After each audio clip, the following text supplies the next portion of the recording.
Ito na naman ang bagong cooking kaalaman dahil hindi lang sa pag-uong star ang alaman, kundi sa sari-saring mga putahing katakam-takam. Ang magkakalapit na mga bansa sa Asya, hindi lang sa kaugalian nagkakahawig, kundi pati na rin sa hinahaing mga pagkain. Gaya na lang ng sahog na kung tawagin ng mga Chino ay lingxia. 在中国，宁虾油是很好的天然保健食品。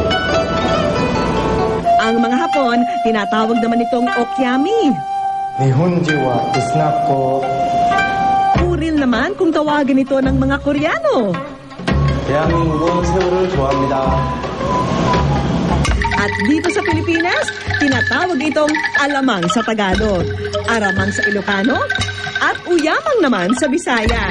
Ang alamang o krill sa Ingles ay isang uri ng crustacean o hayop na may shell gaya ng hipon, alimango at iba pa. Dito sa atin, mas kilala ang alamang bilang sausawan o pampalasa sa mga putahe tulad ng binagoongan. Ang alamang ay mayaman sa protina at amino acid na mainam sa ating diet. Meron din itong iron, phosphorus at calcium para sa ating mga buto. Pero ang iba, alangan sa alamang dahil sa matapang nitong amoy.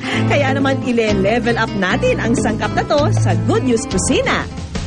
Sa misyong ito, tutulungan tayo ni Chef Ronnie Salazar ng longganisa sorpresa. Ang ating alamang recipe ngayon ay steam alamang stuffed tofu.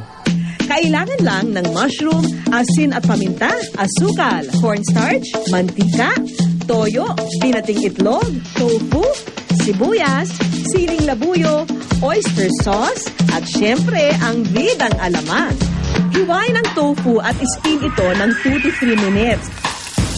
Sa isang kawali, ilagay ang mantika, sibuyas at alamang. Yung alamang may sarili siyang konting alat at linamnam eh. So habang niluluto mo siya, nag-extract siya ng linamnam. Isunod ang asukal, cornstarch at mushroom. Pagluto na ang mushroom, isunod na ang binating itlog na magsisilbing binder sa mga sangkap. Pagkatapos nating set aside yung alamang na stuffed alamang natin. Sa mainit na kawali, maglagay ng mantika, sibuyas, salt and pepper, siling labuyo at oyster sauce. Dagdagan ng konting tubig at timplahan ng asukal. Para lumapot ang sauce, lagyan ng konting cornstarch. So ngayon tapos na natin yung stuffing natin, saka yung sauce natin. Lagay na natin siya sa tofu para sa plating. Ilagay ang nilutong stuffing sa ibabaw ng tofu. Ulit-ulitin ang proseso hanggang makatatlong layer ng tofu. Pagkatapos, pwede nang isabaw ang sauce nito. Ito na po ang ating steam alamang stuffed tofu. Ang katakam-takam na recipe na to, matitikman ng 3 tao sa halagang 70 pesos lang.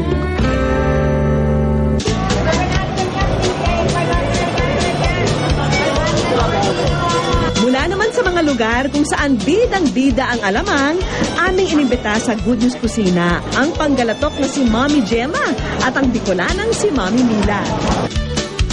So Mami Gemma, ano po ang lulutuin natin ngayon? Chef, ang lulutuin po natin ngayon ay alamang labong egg rolls. Sige. Para sa alamang labong egg rolls, maghanda ng alamang, egg white, soda, mushroom, repolyo, green bell pepper, labong, asukal, toyo, paminta, at lumpia wrapper. Sa mainit na kawali, ilagay ang mantika. Isunod ang alamang, labong at repolyo. So Mami, mga ilang minuto natin paukuluan yung labong saka yung alamang at gulay natin. Mga 3 minutes po, Chef. 3 minutes. Ihalo na ang mushroom at bell pepper. Timplahan ng asin, paminta at toyo. Sa isang bowl, paghalu-haluin ang asin, soda at egg white. Ihalo na ang lutong alamang at gulay. At kapag ready na ang mixture, ibalot na to sa lumpia wrapper at prituhin. Kapag golden brown na ang kulay, ready na tong hanguin. Ang healthy meriendang ito, matitikman ng 3 sa halagang 65 pesos.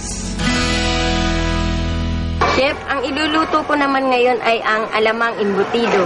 Ang mga sangkap, alamang, carrots, pasas, red bell pepper, harina, sibuyas, itlog at keso.